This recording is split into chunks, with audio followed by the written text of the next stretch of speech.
بسم الله الرحمن الرحيم لا حول ولا قوة إلا بالله العلي العظيم الحمد لله رب العالمين وصلى الله على سيدنا ونبينا أبي القاسم المصطفى محمد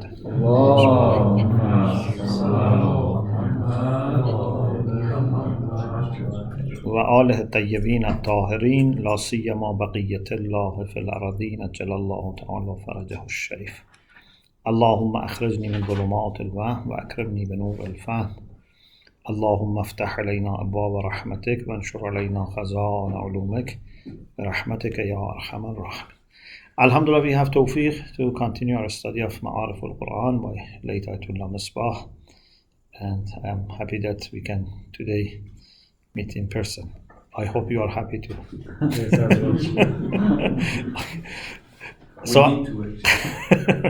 So after discussion about causality and miracles, now we have two important discussions. One is about the scope of the power of Allah subhanahu wa ta'ala, whether his power includes things which are impossible or not.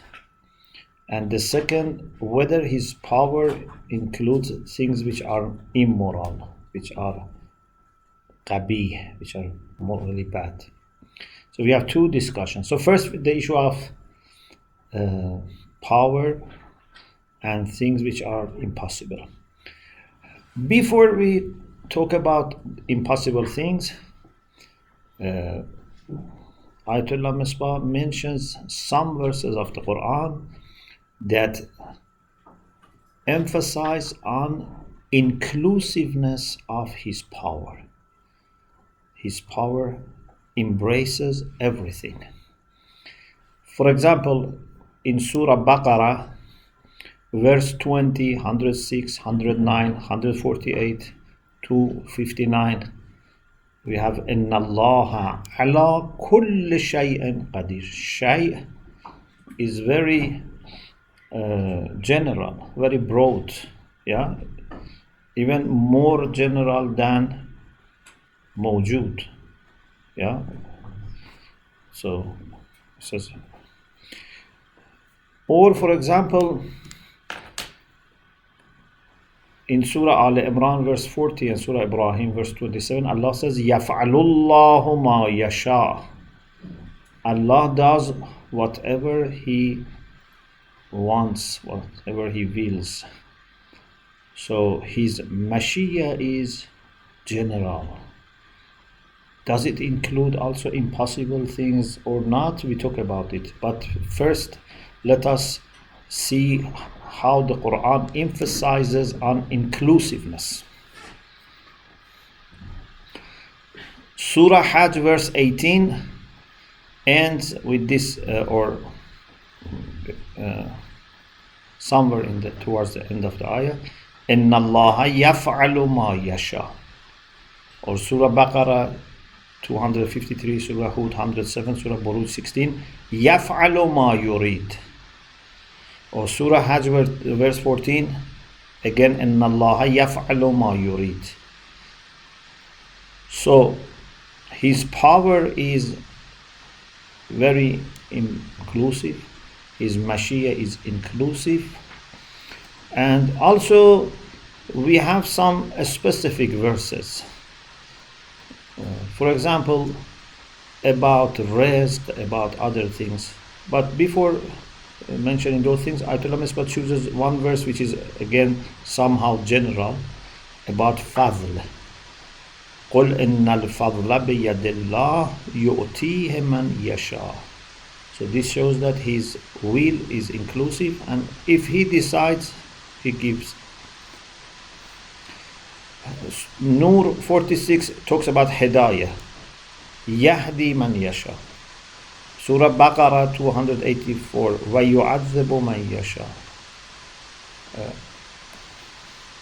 Of course,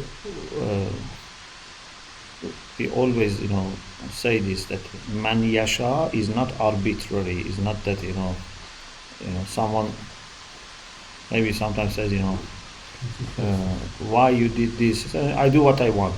Or why you gave to this person, not to other person? He says, I do what I want. I give to whomsoever I want.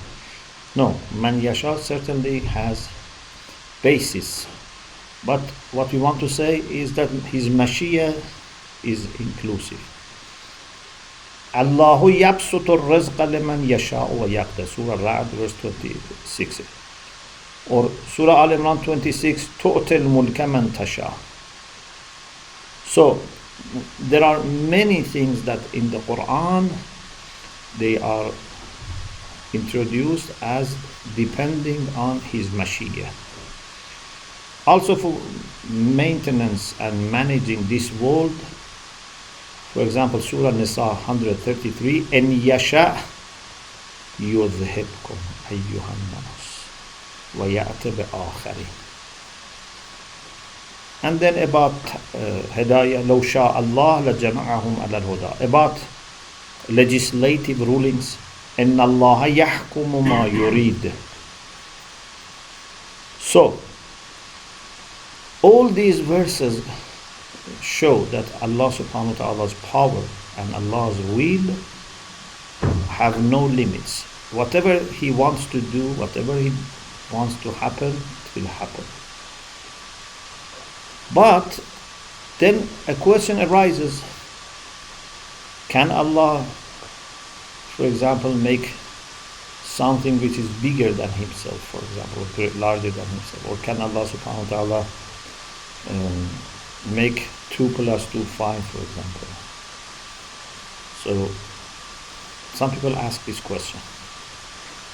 In order to explain this, Ayat Misbah rahmatullah alayhi says, let us see what is impossible. So there are 3 ways in which we use the term impossible or muhal. Sometimes is muhal dhati, means something essentially is impossible. Sometimes something is muhal wuqu'i. You can say existentially it's impossible, or you can say it's impossible to happen. Sometimes is muhal adi, means ordinarily it's impossible. So philosophers normally when they say muhal, either they mean muhal dhati or muhal wuqu'i, because muhal urfi is for general public. That when they say something is muhal, they don't mean that it is, in a philosophical sense muhal. This is something which is very, extraordinary.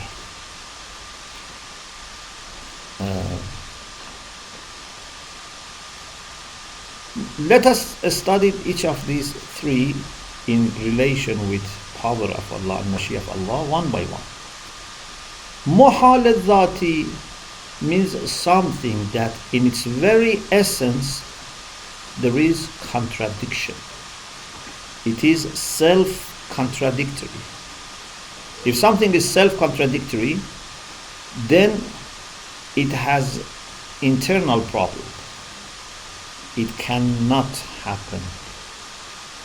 So this is not something that power of Allah can belong to. We say shay is more general than wujud. Inna Allah ala kulli shay qadir. Shay is more general than wujud. But shay at least must be contingent. Must be mumkin. Because maybe there is something mumkin which doesn't exist. Inshallah later we will talk about it later.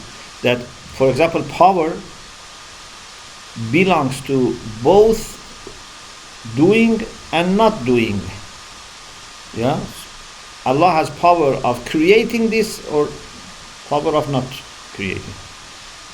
And إذا شاء فعل وإن لم يشاء لم يفعل. So power belongs to both sides, although one of them happens, but both are shay.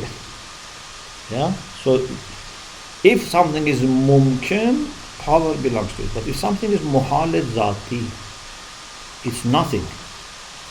Even muhal wuqu'i. What is muhal wuqu'i? means something that in essence there is no problem. It's mumkin al-wujud. But if something is mumkin al-wujud bizat, but it has no cause, or at least part of the cause is missing, then it becomes mumtani al-wujud bil-ghayr. If something is mumtani al-wujud bil-ghayr, it cannot exist. There is no problem in its essence. What the problem is existence, coming to existence, because ma'lul without illa cannot happen. Okay? So with this one also there is no chance for talking about the power of Allah. Not because power of Allah is limited, no, because this is not happening. For example, if you, sometimes I use this example, I say, if, for example, in a university they want to employ a teacher of math, if they want a professor or lecturer to teach math, and then they say, now we want to examine you, how good you are in math. They cannot examine them by asking them to do things which are impossible. If you are a good teacher of math, you must show how 2 plus 2 becomes 5. Says, I cannot do this. So you are not good enough to be employed. Everyone would laugh. You cannot test their expertise, their competence in math by asking them something which is impossible.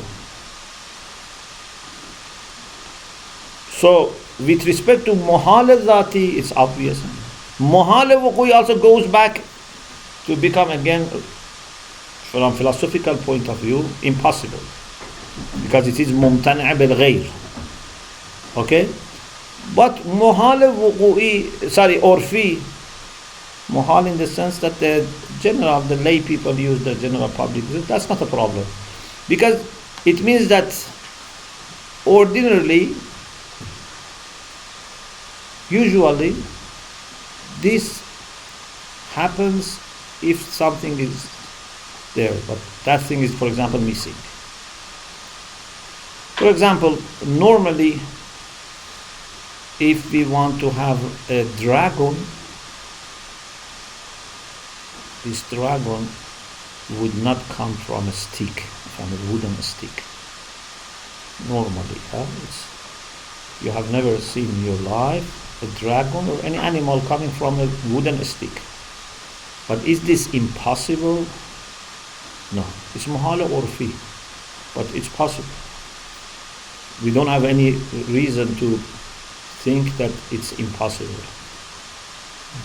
So it's muhala urfi and it can happen. In mu'jizat, something that is extraordinary happens. You know, we always said, what is the definition of mu'jiza? Any extraordinary act that comes from a person who claims to be prophet and comes with challenge and comes in compliance with his claim. So there are few elements here. It is extraordinary, that's not a problem, but it's not impossible.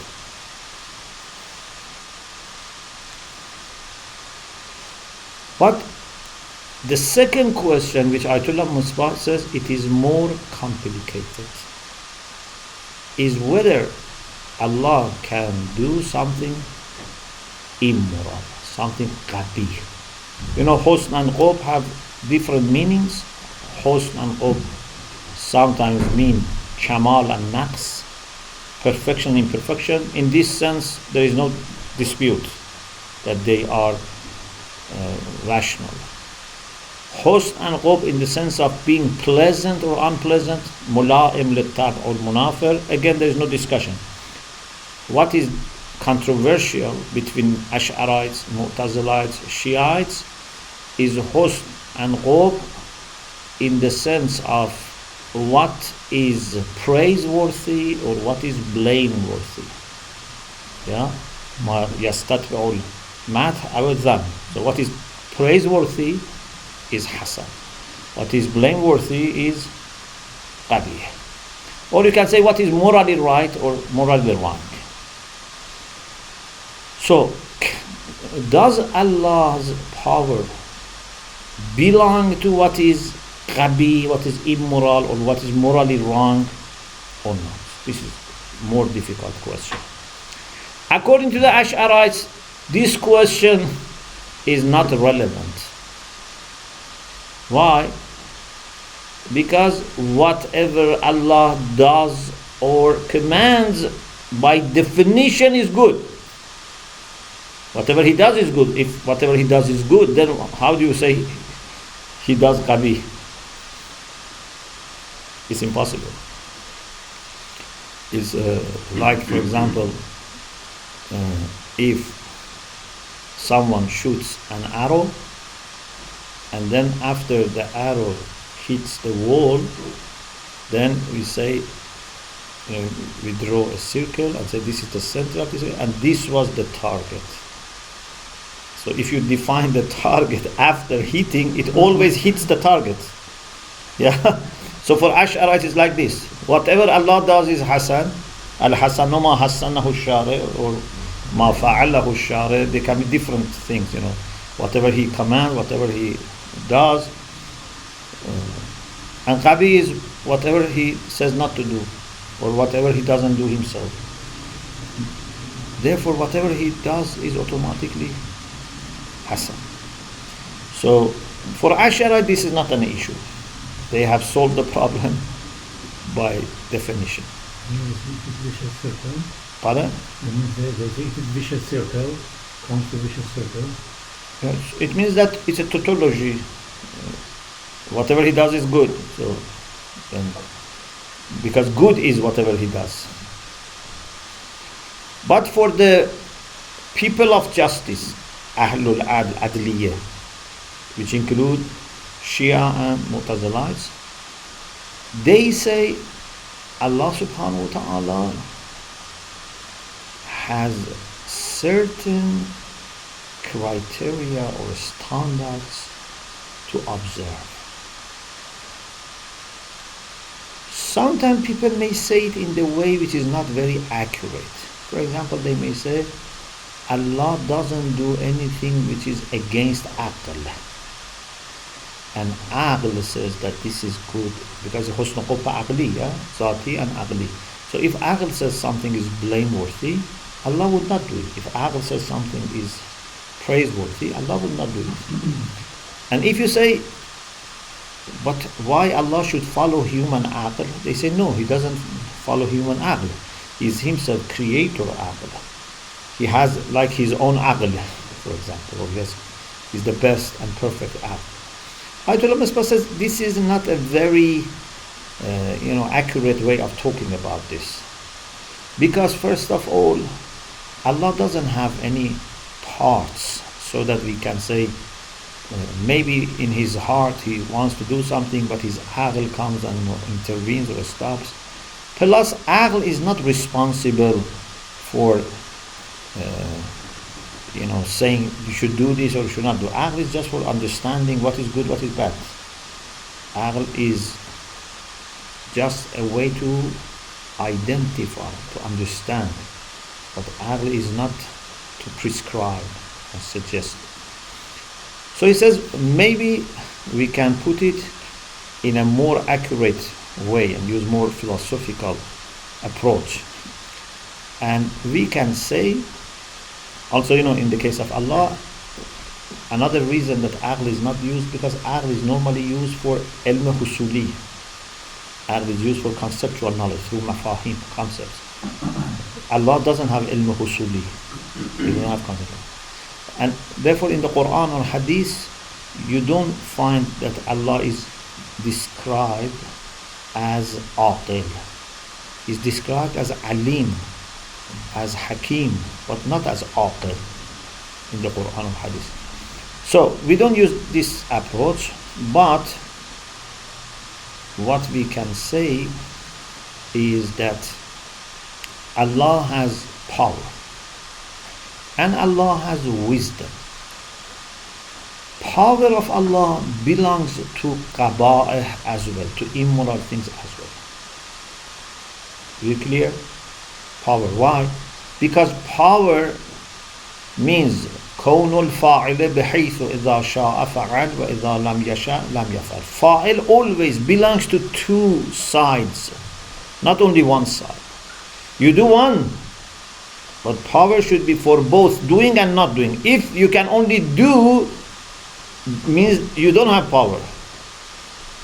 Like a person who is falling. Suppose a person has gone to the roof and then is now falling from the roof. This person can only come down. But we don't say because he can come down, he has power. We say he has no power. Why? Because he is not able not to come down. Yeah? So there's a difference between a bird that comes down and a person who has fallen from the roof and is coming down. Both of them are able to come down. But because bird can also stop coming down, but this person cannot stop, so we say bird has power, but this person doesn't have power. Okay? So qudra always belongs to both sides of doing and not doing. Okay? So they have, some scholars have said Allah's power is inclusive, includes Qabih and Hasan, but his hikmah, wisdom, limits his power. So there are certain things that he can do, but his hikmah stops that. And this is why, for example, we can have things like this dua. ربنا عاملنا بفضلك or إلهنا عاملنا بفضلك ولا تعاملنا بعدلك. So fadl of Allah and adl of Allah have different scopes. Adl of Allah is more general than fadl. Therefore we say, please don't treat us with your adl here, in the sense that don't give us what we deserve. It doesn't mean do zulm. No, adl here means to give exactly what someone deserves. You say, no, please treat us with your favor, with your fadl, not with your justice. So it means that some of the attributes of God are more general than the others. Some are more restrictive than others. So hikmah of Allah, according to these scholars, would stop power of Allah to belong to bad things. He says here we need first to address a very important question. In order to take a position in this discussion, we need to first answer to a very important question. Are justice and wisdom two attributes of action or two attributes of essence? You know, sifat fi'liyya and sifat zatiyya, yeah? So are hikmah and adl, wisdom and justice, attributes of action or attributes of essence? Ayat Misbah says, with respect to justice, it's very clear that's an attribute of action. إِنَّ اللَّهَ لَا يَظْلِمُ النَّاسَ شَيْئًا. So adl is a matter of doing or not doing. Hikmah, according to one interpretation, is about action. According to another interpretation, it's about essence, about the Dhat of Allah subhanahu wa ta'ala. How we understand the concept of hikmah for Allah is through abstraction. So when we consider Allah and His actions and whether they can be disregarding rights of others or not, we say he is adil, he is just. And hikmah also is, again, going back to his attributes. In the external world, we don't have something independent that we can call this is wisdom or this is justice. Say there is Allah, there are creatures, and there is justice or there is wisdom. Justice and wisdom are abstracted. Intizah. They are abstracted by mind when mind is reflecting on the relation between Allah and some of his actions. So, he says, how do you suppose justice and wisdom? Are they attributes of action or attributes of essence?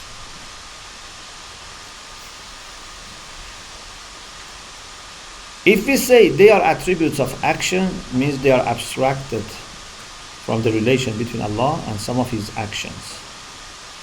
If we say they are attributes of essence, then since all the attributes of Allah are identical with his essence, how then it makes sense to say that all the attributes of Allah, because Tawhid al-Sifat is this, that all attributes are identical with each other and with the essence. So then how can some of them be more general than the others? If both adl and hikmah are sifat al-Zati, are an attribute of God with respect to essence, then how can one of them be more general than the other?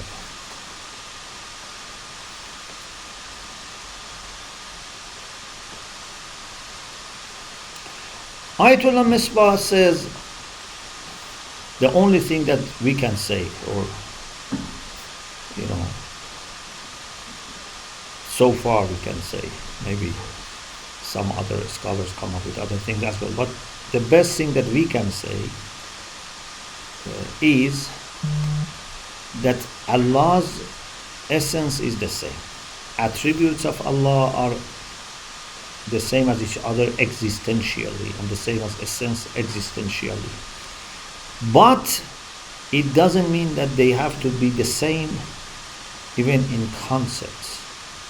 Ilm of Allah is different from power of Allah in concepts. Although we know that his ilm, his power, his essence are all one being. There is no distinction between Zat and Sifat, or between Sifat themselves when it comes to existence. There is one reality from which our mind can abstract concept of existence, concept of power, knowledge, life, etc.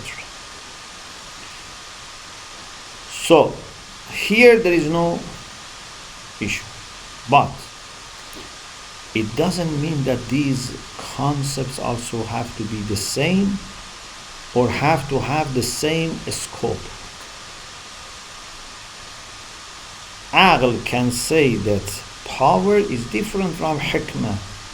Power can include and reach everything which is mumkin. But hikmah is different. It's not that everything is wise. Hikmah is more exclusive. So don't say you have limited Allah. No, we say this concept refers to this aspect only. The next issue is relation between power and will. Qudra on the one hand and irada on the other hand. He says concept of power is interpreted in this way: كون الفاعل إذا شاء فعل وإذا لم يشاء لم يفعل. When the agent, the doer, has this quality that if he wants or she or it happens. If not, it doesn't happen. This is called power.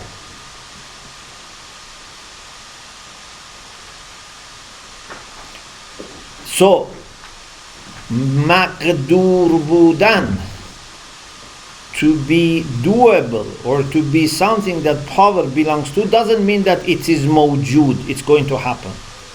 Only one option can be happening, but the opposite options are not going to happen, but still they are doable.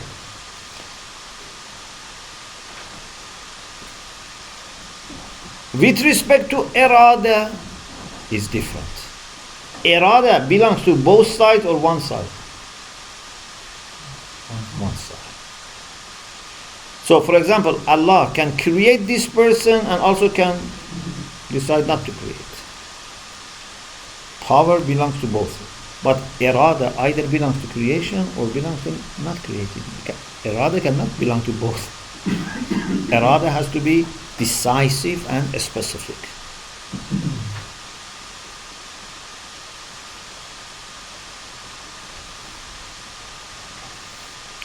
Let me read for you this paragraph. اگر دیدیم اراده خدا به بعضی چیزها که قدرت او تعلق میگیرد تعلق نمیگیرد. If we see that will of God would not belong to some of the things that his power belongs to, معنایش ضعیفتر بودن اراده از قدرت نیست. This doesn't mean that his will is weaker than his power because his power is reaching more.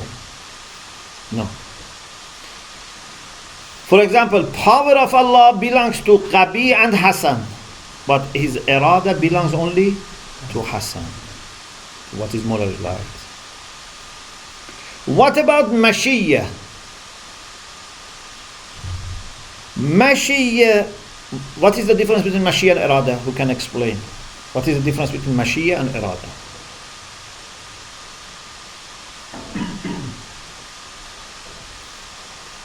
Mashiach is before Irada. So when you think of something,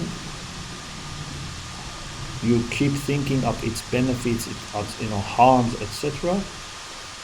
And then you would have a shauq or desire.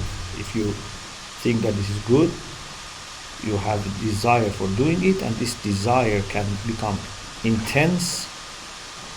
And when it is shauq mu'akkad, then you decide to do it. Sometimes you know that there is some pleasure here, but you know that there are conflicts, there are other issues, and therefore you decide not to do it. So, Mashiach means to want. Irada means to decide. So sometimes what I want, I also will to happen. But sometimes I want something, but I don't do it. So I don't have irada for it. Because I know it's, for example, harmful or it's difficult for me.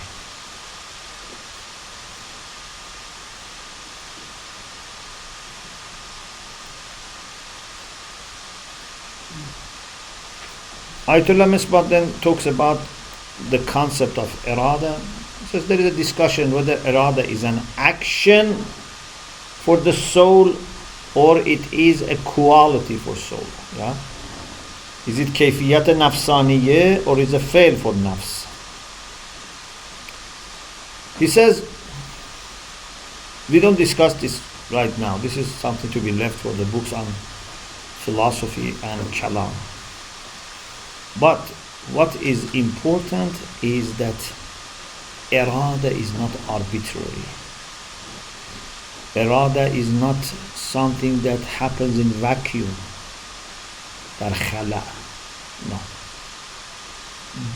Based on what is in your nafs, in your heart, you decide, you do irada. So it's not just enough to think of one thing and then you automatically do it. Or think of one thing and its benefits and you automatically do it. When you think of something, you think about its advantages, disadvantages, and if you find it suitable for your entire nafs, then you would do it. Otherwise, you would not do it.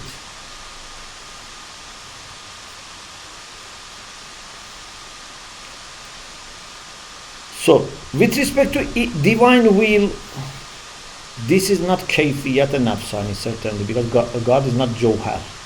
So he doesn't have aras. So it's not a kind of accident, a kind of aras. The meaning of irada for Allah subhanahu wa ta'ala is that our aql, when sees that Allah does something, says because he is not forced by an external element, so he is murid. So it is aql that discovers. Aql doesn't grant this quality, doesn't give this quality, but discovers that Allah subhanahu wa ta'ala must have irada. And as I said, this is because there is no interference from outside. If someone from outside, takes my hand and, with my hand do something, I have no irada here. So, creation of Allah and will of Allah, they have purpose. Otherwise, it would be what ayah is rejecting. أَفَحَسِبْتُمْ أَنَّمَا خَلَقْنَاكُمْ عَبَثًا وَرَبَّنَا مَا خَلَقْتَ هَذَا بَاطِلًا. So, creation of Allah and will of Allah are very carefully planned by Allah subhanahu wa ta'ala.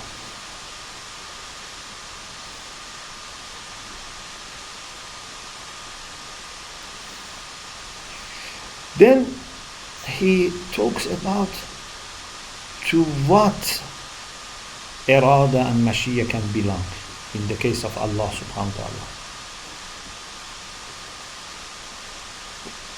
The mashiyah can belong to suffering of people, for example, to evil, for example, to murder, to mischief, to corruption, etc., or not. If you say it cannot belong, then someone may say this is a restriction. We say that his irada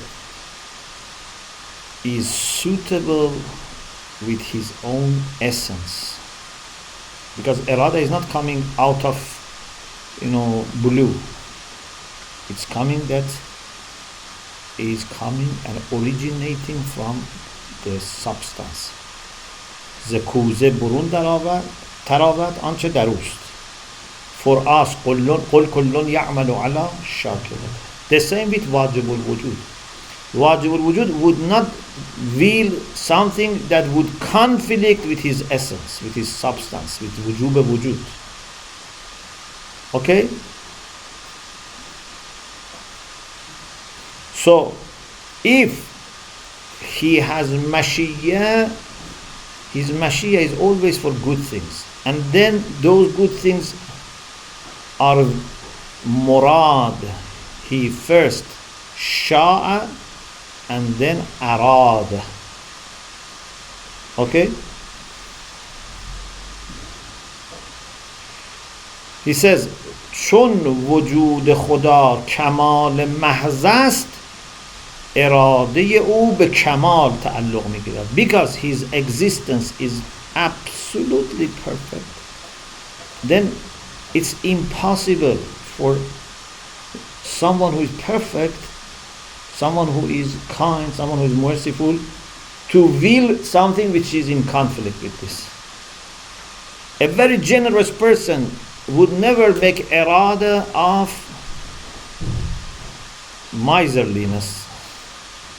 Yeah? Because bukhl would not match his essence. So, only khair comes from him. Because he is khair. If shar comes from something, there must be some limit, some weakness in that thing. Allah says in the Qur'an, الَّذِي أَحْسَنَ كُلَّ شَيْءٍ خَلَقَهُ. everything that he created, he made it beautiful, he made it good. Because this is the only thing that naturally comes out of him. Or الذي أتقن كل شيء. So he has created everything in this system in the way that it is good, it is firm, it is stable.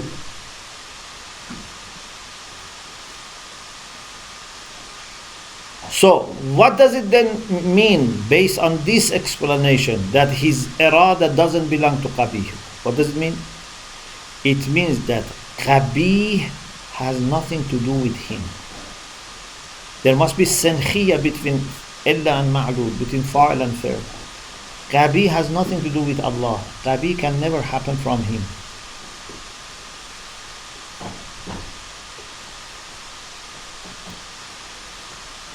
He says, when we say Allah's actions are wise and serve the purpose, serve our interest, then sometimes people think that maslaha or the interest is something different from God, and God has to observe maslaha. But he says, what we mean is that the only action that can happen from God, can be issued by God, means sudur, can be issued from God, is an action which suits the essence of God, and that is where maslaha can be achieved. It's not that maslaha for us is separate from perfection of the fa'il or the agent. Sometimes Allah observes what is perfect or close to perfect in, for example, one thing, sometimes in a whole. We human beings normally expect Allah to do something good for this person, for example, for me or for my family or for this animal, for example.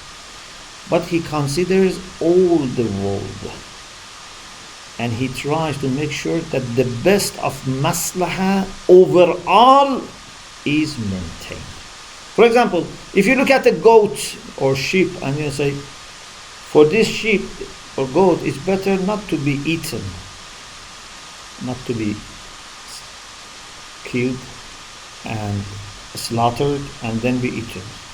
Yeah? If the sheep grows and grows, might be better for the sheep. But if you consider overall situation in the world, you know that it's good that human beings benefit from the meat of this goat. Okay? Qur'an not only says that Allah observes all masalih, not only maslaha of goat, for example, also says that Allah has created everything on this earth for human beings. So, خَلَقَ لَكُم مَّا فِي الْأَرْضِ جَمِيعًا, Surah Baqarah verse 29. So don't think about maslaha of one animal only and say it's better if this animal is not killed. Think of overall maslaha. Maybe for a more important maslaha, which is for continuity of human life, the life of a goat can be taken. Of course, based on the way Allah teaches us. So, this is one point. What was this point? Maslaha of system, maslaha of the whole, not just one. Another point that you should remember, and you know this from ilm usul al-fiqh also, is that although everything that happens is after he wills, everything happens after he wills, but sometimes he wills something primarily, but secondarily something else has to be also willed. For example, in our case, you need meat, but if you want meat, you have to slaughter a halal animal. You have to take its life. The blood would be shed. Did you want all these things at the same level? You wanted meat and killing of animal and blood coming at the same level? No. What we wanted was the meat. But because we couldn't have meat directly and we had to slaughter this animal first, then we have to want also slaughtering. But it's bil araz, bil taba, or secondarily.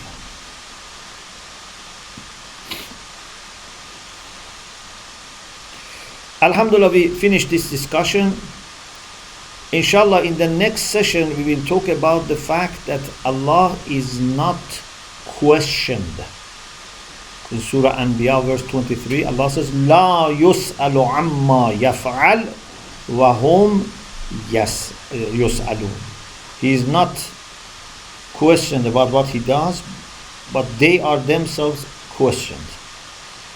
We will talk about this and we will explain that this doesn't mean that Allah is na'udhu billah, a tyrant ruler that would not let anyone to ask him questions. No, actually in the Qur'an we have many cases that people ask God questions. For example, angels said, "Ataj'alu fiha man yufsidu fiha wa yasfiku ad-dama." What we mean by la yus'alu amma yaf'al wa hum yus'alun is that there is no need to ask him. Everything good comes from him, and he in his essence only wants good things. So what do you want to ask from him? He's already perfect. He's already observing all the good things. We human beings sometimes make good choices, sometimes make bad choices. Then we have to be answerable. But if someone by essence is always doing good things, then the only reason for asking questions is for the sake of your own understanding, not for the sake of blaming him or finding out problems and mistakes in him. Inshallah, we'll talk about this in the next session. I think for today, this is enough. Yes, inshallah. وآخر دعوانا أن الحمد لله رب العالمين.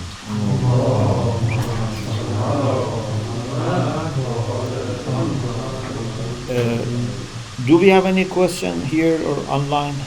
Yes, I have a question. Okay, Mr. Kahrizi. Yes. Actually, I wrote this in the middle of the class.